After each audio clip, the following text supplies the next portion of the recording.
حاجی دا وخت موږ ولاړ یو په تانه غالیګي کې د سلیپرو سمګلینګ کېدو د غالیګي پولیسو ناکامه کړی دی. زموږ سره مبینه د دغه سره ریلیټډ کم سمګلر چې دی موجود دی.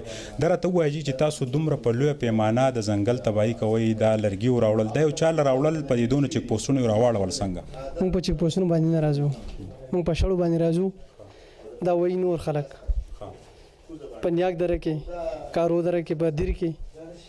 زه حسین مې خانپور یم، خو هلته چې دا وویلی شي نو خامخا به د یو ځای نه چوتېږي ځي به. دا د څونه وخت نه دا کار کوئ؟ ستاسو د دې نه رزق وابسته دی که نه بل څه کار ورسره؟ بل څه کار ورسره نه کوو، دقې نه زموږ دغه دی. څونه وخت کوئ؟ یاره کېږي به یو 4 کاله به کېږي.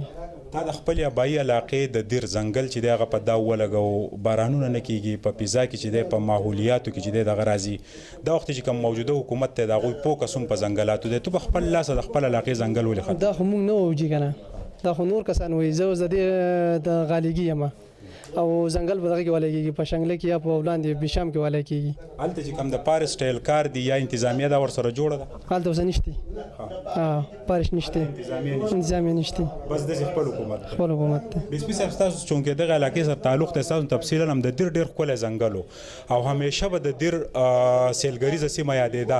دا ځنګل تباه کېږي نو ستاسو سړه خوږېږي که نه؟ د دې پولیسۍ نه علاوه دا د دردمنده خبره ده. زما خو چونکې ابایي دغه کوز دیر دی، بر دیر سره مې دونه دغه نشته.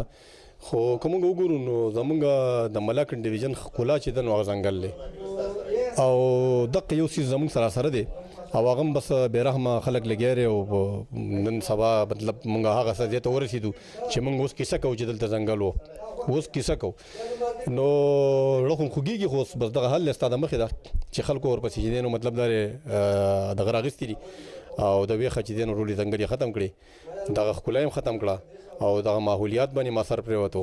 نو زموږ خو کمیټې دي زموږ د طرف نه، خو الحمدلله ما مخکې هم د ګوړه کې یو کاړه نیولی و، د مخکې ورځو کې د شموزو پولیسو یې پرچه ورکړې وه او دا دویم ځل شو. خو دې دپاره چونکې د فارسټ محکمه چې ده نو هغه خپل کردار ښه ادا کولی شي، ځکه چې د هغوی سره هلته بلاک کي، د هغوی سره هلته کې تعداد دي، هلته د هغوی سره خپل اسایمنټ دي. نو دا خو ښکاره خبره ده باچا چې کوم د بلاک کې کټینګ شوی یا خو ښکاره کېږي پټېږي نه. نو زموږ ریکوست دی هغه بلاک والا ته، هغه ځای والا ته، دغه علاقې خلکو ته چې په دې ځنګلاتو باندې لږ رحم وکړي. اختر ایوب خان، ما اورېدلي وایي تا او ډي سي پي صاحب ثابته شپه نپلونه کوي چې یاره چېرته ملزمان او دا موږ له خدای په لاس راکړي، ځکه مسلسل دا کامیابي ده. دغه راز دی که څه بل څه خبره ده؟ بس زمونږ ډي سي پي صاحب چې دی نو هغه اخلاصمند دی او بل دا چې زمونږ هر غارت ته، هر پولیس ته پردن پردن ځان رسوي. اکه پاټک دی ځکه زه خپله باندې اکثر یم نو ډي سي پي صاحب چې دی هغه هر پولیس ته ځان رسوي، هر پاټک ته ځان رسوي، هر غارت ته ځان رسوي. د هغې حوصله افزایي کوي، د هغې حوصله شکني نه کوي، د هغې سره باقاعده په پاټک کې ولاړي، د هغوی سره باقاعده د ډیوټۍ په ټایم کې ولاړې، د ډیوټۍ طریقه کار ورته ښایي. د هغوی سره یو قسم له ضرور غونته زمونږ بیهیویر دی، اګر ډي سي پي صاحب دی اګر زمونږ دی، نو موږ د هغوی سره داسې ماحول ساتو لکه څنګه چې په کور کې څنګه ماحول وي. نو د هغوی سره د هغې پیدا موږ ته دا راوځي چې زموږ پولیس چې دی هغه ویښي بیا په مینه ډیوټي کوي. نو موږ خو ډي سي پي صاحب اکثر د ډي سي پي صاحب خبره داسې شي چې هفته مخکې یو خبره وکړي نو هغه هفته پس د هغې بیا هغه بوی راوځي. نو څو ورځې مخکې موږ داسې په دې پاټک کې ولاړو، ډیپو پاټک کې، چې ډي سي پي صاحب دغه ځوانانو ته وي چې ځوانانو خیال کوئ په دې طرف باندې لرګي راځي.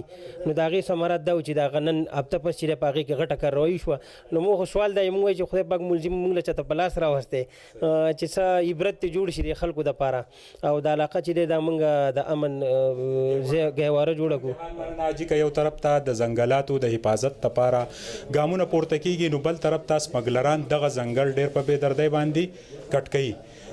کم ملګري چې څنګه سره خبرې وکړې هغه انکشاف هم وکړو د خیبر پښتونخوا دپاره یو لوی انکشاف دی چې دغسې ځنګل کټ کېږي خو هلته کې د فارسټ اهلکار یا نور څه خلک په نظر نه راځي ښه په بې دردۍ باندې هم دغه ځنګل کټایي سټارټ ته.